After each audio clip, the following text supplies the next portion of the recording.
Hi everyone, welcome back. This one is for the geologists and drilling engineers out there. Before you finalize planning a well location, you need to understand what's already around you, potential drilling hazards, who's operating nearby, what the rock looks like, and what kind of production you can expect. Today, I'll walk you through how to do all of that research right inside Insights. So I've already loaded my proposed well location as a shapefile.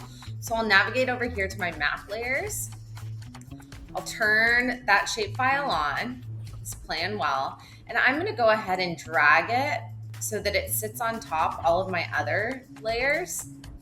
You can see it's going to pop up in this purple color right here in the southern half of the Delaware Basin. We'll be looking at the Delaware Basin today.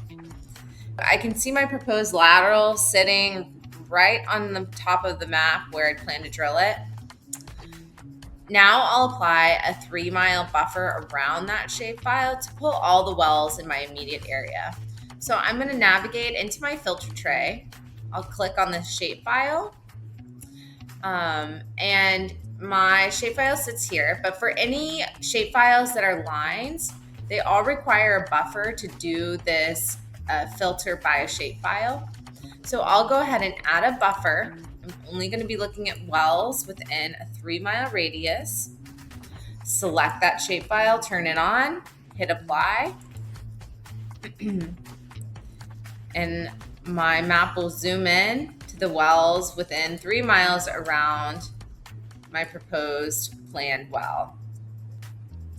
One thing I want to do right away is filter out permits and wells still sitting in the permitting stage. So I'll also do that in my filter tray. By hitting well status, we can look at active, completed, spud.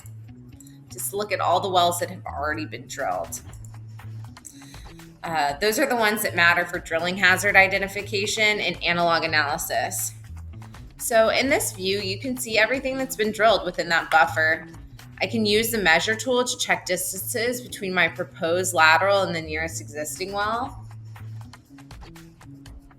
So I can see a third Bone Spring well pretty close by. I'll measure the distance there by clicking on this ruler tool, selecting my well, measuring the distance between that drilled well. So it's about 215 feet. That's pretty close.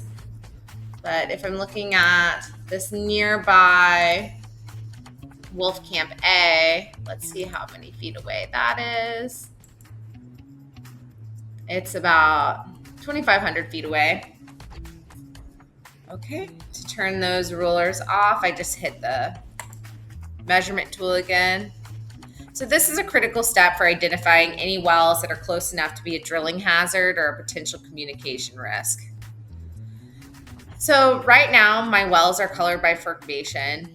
I can immediately see the full stratigraphic picture around my location, which zones have been developed, how heavily, and whether there are any formations that are notably underdeveloped relative to what's around them.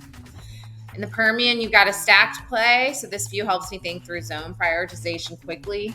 So in this immediate neighborhood of my proposed well, there seems to be, a gap in the number of Wolfcamp A wells around it in relation to what's already been developed in that 3-mile buffer. We do have a nearby Bone Spring well, but nothing too close that's been drilled in the Wolfcamp A. So that's definitely a formation we're targeting in this area. I'll switch the color over to operator now. Coming down here, select current operator. This tells me who's active in my immediate area, which matters for understanding completion design trends and for flagging any offset operators I might need to coordinate with on spacing or communication ahead of drilling. So in this area, we've got a lot of activity from MCM, Permian Resources, as well as some Matador Resources as well. And then looks like Seaboard is operating these vertical wells, the north of my planned well. We will now look at geological properties, and I want to compare apples to apples. So let's turn on just the Wolfcamp A.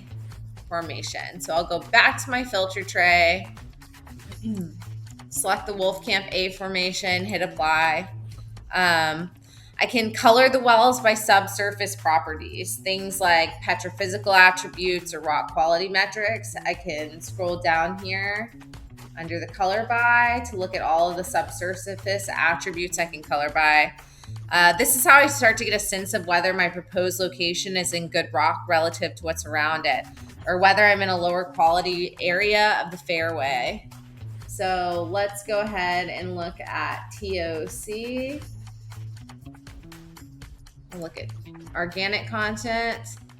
All right, you can see an increase in organic content as we move south of that proposed wells, and then a decrease as we move northwest. We can also look at perm, which will have an inverse relationship with TOC. That's less perm as we move south, higher TOC. Feel like we're in a pretty good smack dab in the middle of this trend in this just immediate area. Structural depth of the Wolfcamp A. Okay. Combined with the offset well data from the previous step, this starts to build a pretty complete picture of what I should expect. And finally, let's look at production. I'll color by EUR 30 for oil. And I can take a look at how we're expecting these offset wells to perform. Are the wells immediately adjacent to my location strong performers or weaker ones? Looks like they have higher EUR as we move south, lower as we start to get further east. That's kind of a directional trend. Directional trend in performance might tell me something about the rock quality or the structural setting. This is the last piece of context I want before I feel good about the location. So in about 5 minutes, we've gone from a blank map to a thorough offset well evaluation, drilling hazards, spacing, formation contacts, rock quality, and production performance, all without leaving insights. Thanks for watching.